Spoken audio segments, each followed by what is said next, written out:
안녕하세요. 핵보상TV의 호재입니다. 오늘은 교통사고 과실비율에 대처하는 방법을 좀 더 자세하게 알려드리도록 하겠습니다. 이전에 저희 핵보상TV에서 한번 다루었기 때문에 오늘은 좀 더 심화한 내용을 알려드릴 거고요. 비정형 사고일 때 어떻게 대처하는지 살펴보겠습니다. 저희 핵보상TV 영상 보시고 많은 문의를 주시는 것 중 하나가 상대방이 12대 중과실 교통사고를 냈다. 난 잘못이 없는 것 같은데 보험사에서는 10%의 과실이 있다고 한다. 혹은 20-30%의 과실이 있다고 한다. 이거 어떻게 해야 되느냐? 라고 물어들보세요. 물론 상대방 보험사 대인 담당자에게 과실에 대해 억울함을 토로하시지만 돌아오는 답변은 과실 변경은 안 된다고 하실 겁니다.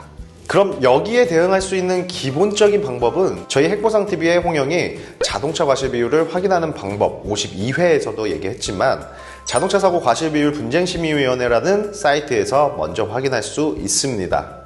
사고 종류별로 차대차, 차대인, 차대 이륜차 등 많은 내용들이 있는데 정형화된 사고와 비정형 사고의 과실 비율을 확인하실 수 있습니다.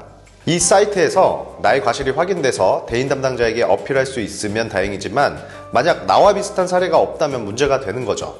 그럼 이런 상황을 사례를 통해 보겠습니다. 피해자가 술에 취해 비틀비틀거리면서 신호등이 없는 골목 횡단보도를 건너고 있었는데 급경사진 부분을 헛디뎌서 넘어졌고요. 약 3초 후에 쓰러져 있는 피해자를 보지 못하고 비보호 좌회전 중이던 차량이 그대로 밟고 넘어가서 피해자가 중상에 해당되는 사고를 당합니다. 그런데 대인 담당자가 말하는 것은 야간에 시야가 좋지 못한 급경사진 횡단보도에 피해자가 쓰러져 있었기 때문에 차량 운전자에 대한 과실이 줄어든다. 더 분쟁사안이 있으면 소송까지 가라는 말과 함께 피해자 과실을 60% 이상 보고 있다고 얘기를 했었죠. 물론 표면적으로만 보면 보험사 대인 담당자의 얘기가 맞습니다. 그런데도 추가 검토에 따라 충분히 과실이 바뀔 수 있습니다. 바로 경찰서 방문과 유사사건 소송 판례입니다. 과실비율 사이트에 내 상황에 대한 과실이 불리하다고 적혀 있더라도 경찰서에 보관 중인 CCTV 혹은 블랙박스 내용에 따라 새로운 사실을 주장한다면 과실이 바뀔 수 있다는 것입니다.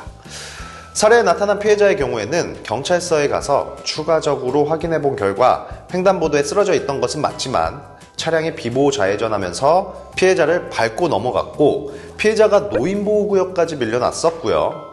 가해자가 차량 밑에 있는 피해자를 확인하지 않고 후진하여 2차 역과사고까지 확인되었습니다. 저희가 주장한 것은 과실비율 정보포털 사이트의 기타 사고 유형 130번 사고 상황에 대해서 야간의 시야장애로 인해 피해자를 발견하기 어려울 것으로 판단한 것에는 인정했지만 주택가에서 사고가 난 부분과 노인보호구역에서 사고가 난 것을 감산 적용하여 최종 과실을 30% 정도 주장했습니다. 또한 과실 비율을 줄이기 위해서 한 가지 더 노력을 했는데요. 바로 그간 이와 비슷한 사례의 법원 소송 판례들을 전부 찾아봤다는 것이죠. 이 부분이 가장 힘들었는데요.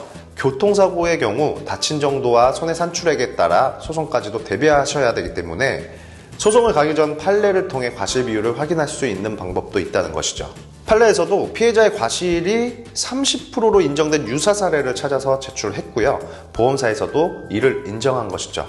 물론 쉽지만은 않았습니다만 이렇게 과실 비율에 대해 보험사 대인 담당자 의견에 대응하시려면 경찰서 방문하셔가지고 영상을 확인하시고 소송 판례를 찾아서 제출하는 노력을 하셔야 된다는 말씀을 드리고요. 이럼에도 분쟁이 계속될 때에는 분쟁심의위원회 심의를 받아보시는 방법도 있으니 참고해 주시면 되겠습니다. 추가로 과실비율 관련하여 궁금하시다면 언제든 저희 핵보상TV로 문의 주시면 되시고요. 오늘 내용도 유익하셨다면 구독과 좋아요 알림 설정까지 부탁드립니다. 이상 핵심 보상 내용만을 알려드리는 핵보상TV의 호재였습니다. 감사합니다.